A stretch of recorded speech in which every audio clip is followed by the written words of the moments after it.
এতদিন উনি রান্না করেছিলেন, কষ্ট করেছিলেন, কিন্তু এখন ওনার রান্নাঘরে ওই আগুনের তাতে না কষ্ট হচ্ছে, এখন থেকে হচ্ছে। তাই উনি আর এখন থেকে রান্নাঘরে যাবেন না, যাবেন আপনারা। আপনাদের তো ওই আগুনের তাতে কষ্ট হয় না ভীষণ রান্না করতে? একটু মানিয়ে নিন, এবার থেকে অভ্যেস করুন। এবার থেকে রান্নার কাজকর্ম করবেন আপনারা ওই আগুনের তাতে কষ্ট করে, বুঝেছেন? আর এটা আমার প্রথম শর্ত। একদম, ভারী তো উচিত রান্না করা। আপনি তো বুঝতেই পারছেন সবটাই মিথ্যা হবে।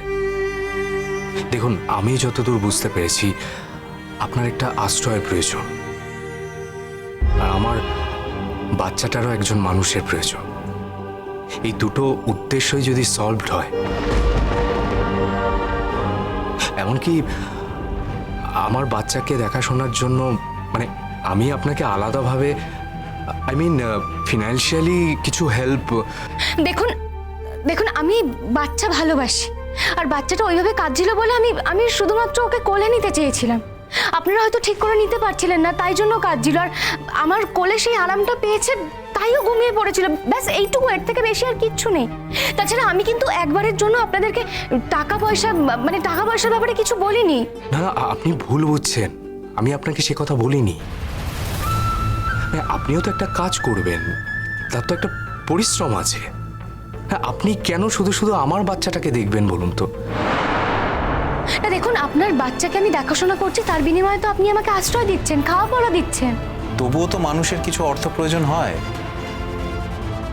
দেখুন, এই মুহূর্তে আমি টাকা পয়সা নিয়ে কিছু ভাবছি না। দেখুন, এটা একটা ছোট্ট ব্যাপার, আর এটা নিয়ে কথা বলে আমি আপনাকে ছোট করব না। আপনি যদি আমার বাচ্চাকে দেখেন, আমি চিরকৃতজ্ঞ থাকবো আপনার কাছে। আপনি রাজি হতেও পারেন, নাও হতে পারেন, আপনার সে স্বাধীনতা আছে।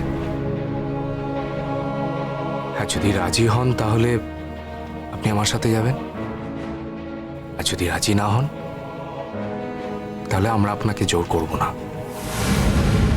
আমার কি মনে হয় জানো তো, এই পরিস্থিতিতে তোমার রাজি হয়ে যাওয়াটাই উচিত। কারণ আয়ুষ ভাইয়ের মতো ভালো মানুষ কিন্তু আর দুটো হয় না, একেবারে ভগবান তুল্য। তুমি নিজেও যখন থাকবে, থাকতে থাকতে ঠিক দেখবে তুমিও বুঝতে পারছো। আসলে আমাদের ইচ্ছে থাকলেই তো আমরা আর সচরাচর ভগবানের দেখা পাই না। তোমার কপাল ভালো যে তুমি আয়ুষ ভাইয়ের মতো এত ভালো একজন মানুষের দেখা পেয়েছো। কি করব তাহলে আমি? আবার একটা নতুন পরিচয়ে একজন অপরিচিতের বাড়িতে যাব? এইভাবেই কি আমার জীবনটা কাটবে?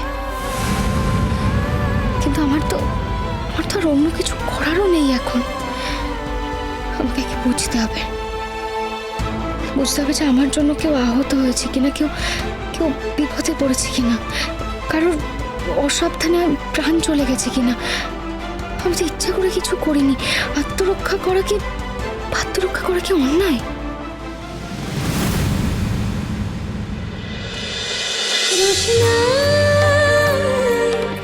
রোশনাই সোম থেকে রবি প্রতিদিন রাত 10টায় স্টার জলসায় ও জিও হটস্টারে।